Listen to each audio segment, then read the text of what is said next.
Start para. सबसे ज़्यादा जरूरी विषय पिछड़े वर्ग के लिए शिक्षा की व्यवस्था करने का है। उच्च स्तर पर इसके बारे में जब तक कार्यवाही नहीं की जाती तब तक उन लोगों में शिक्षा का विकास नहीं हो सकता। शिक्षा के क्षेत्र में अगर उनका विकास करना है तो उनके लिए छात्रावास की व्यवस्था करना बहुत ज़रूरी है। उनको मुफ्त किताबें, भोजन और कपड़ा दिया जाना चाहिए। अभी वे लोग अपने बच्चों को शिक्षा के लिए भेज सकेंगे और उनके स्तर में सुधार हो सकेगा। पिछड़े क्षेत्रों में, खासकर पहाड़ी क्षेत्रों में, पहले तो स्कूल ही नहीं होते हैं। उसके बाद शिक्षक भी वहाँ जाने के लिए तैयार नहीं होते हैं। जिन शिक्षकों को वहाँ भेजा जाता है वे एक प्रकार से इसको सजा मानकर वहाँ जाते हैं और अपने कर्तव्यों के पालन में विशेष ध्यान देते हैं। राज्य के अधिकारी भी इस ओर कोई रुचि नहीं लेते, कभी भी वहाँ दौरे के लिए नहीं जाते। नतीजा यह होता है कि महीने में 20 दिन वे स्कूल बंद रखते हैं।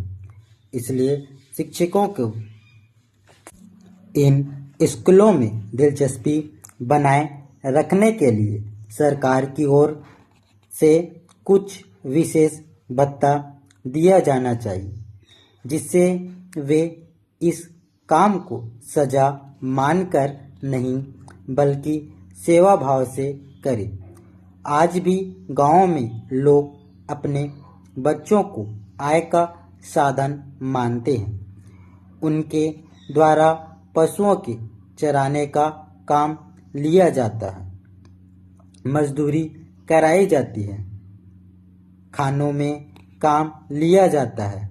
इस प्रकार की गलत प्रवृत्ति को रोकने के लिए सरकार को प्रचार करना चाहिए ताकि वे लोग अपने बच्चों को शिक्षा के लिए स्कूल भेज सके। पैरा राज्यों में जो स्कूल है उनका स्तर आजकल बहुत गिरा हुआ है। वहाँ पढ़ाई की तरफ बिल्कुल ध्यान नहीं दिया जाता है। कई जगहों पर अपने केंद्रीय स्कूल खोले हैं। मैं चाहता हूँ कि प्रत्येक जिले में कम से कम एक केंद्रीय स्कूल हो जो शिक्षा मंत्रालय द्वारा चलाया जाए, ताकि उस क्षेत्र के दूसरे स्कूल उस स्कूल से लाभ उठा सके और वहाँ पर बच्चों की पढ़ाई का स्तर ऊंचा हो सके। पैरा दोपहर के भोजन के संबंध में पिछले बजट के समय सरकार की ओर से घोषणा की गई थी। मैं नहीं जानता कि उस योजना को कहाँ तक कार्यान्वित किया गया है।